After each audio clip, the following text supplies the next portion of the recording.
Bonjour les amis, bonjour à tous, bienvenue dans une vision du Yiking.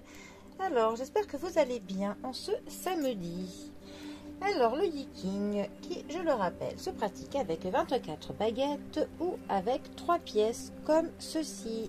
Ceci nous donne des hexagrammes qui après nous font réfléchir sur certaines philosophies, certaines choses de la vie, tout simplement. Mais heureusement, ils en ont fait des cartes oracles.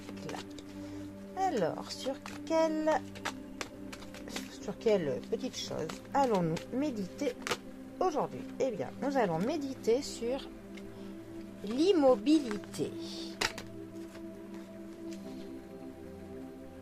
Alors, l'immobilité, montagne en haut et montagne en bas. Au moins, il y a des montagnes partout. Voilà, je mets ça comme ceci. L'immobilité, montagne en haut, montagne en bas. Des périodes de repos régulières sont un aspect important du développement et de l'évolution personnelle. La personne la plus détendue n'est peut-être pas celle qui dort 12 heures par jour, mais celle qui arrive à prendre une pause pour faire une sieste malgré ses activités prenantes.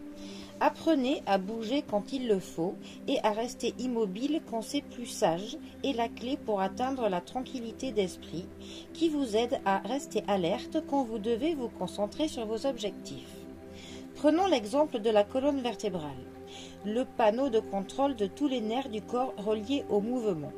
Lorsque la colonne vertébrale est maintenue souple et saine grâce à un repos et une relaxation appropriée, on peut exécuter tous les mouvements sans contrainte. Lorsque la colonne vertébrale est maintenue droite dans une position assise stable, on peut atteindre l'équilibre intérieur de la méditation. Traitez votre vitalité comme si elle était une bougie dans le vent. Protégez-la comme si elle était la seule lumière dans une forêt sombre par une nuit sans lune. Évitez de vous retrouver dans des conditions qui risquent d'éteindre cette précieuse flamme et veillez à ne pas l'étouffer par vos ambitions ou vos inquiétudes. Faites une pause, détendez-vous, retirez vos chaussures et laissez-vous aller. Arrêtez de réfléchir, méditez sur le simple fait d'être. Alors, j'aime bien déjà cette comparaison au fait de prendre soin d'une flamme, de la faire prendre, d'éviter qu'un souffle vienne l'éteindre, mais aussi qu'on ne doit pas faire en sorte qu'elle s'étouffe par trop de pression, par trop de pensées, trop de choses qui encombrent en fait le fait d'avoir des pensées qui sont plutôt fluides.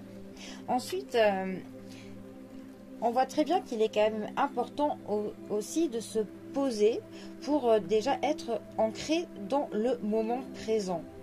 Parce que si on est toujours en train de se préparer pour plus tard, de toujours penser, de toujours appréhender ce qu'on va faire après, eh bien au final, le moment présent, on n'en est absolument pas conscient et on ne profitera de strictement rien de notre vie en fait si on est toujours dans l'anticipation. Donc je pense qu'il est important pour le coup de méditer, comme c'est dit, sur le simple fait d'être en pleine conscience. Tout simplement, voilà. Il faut que l'on arrive à faire la part des choses entre les périodes où il faut que l'on s'active et les périodes où il faut que l'on se repose et que l'on se pose, tout simplement.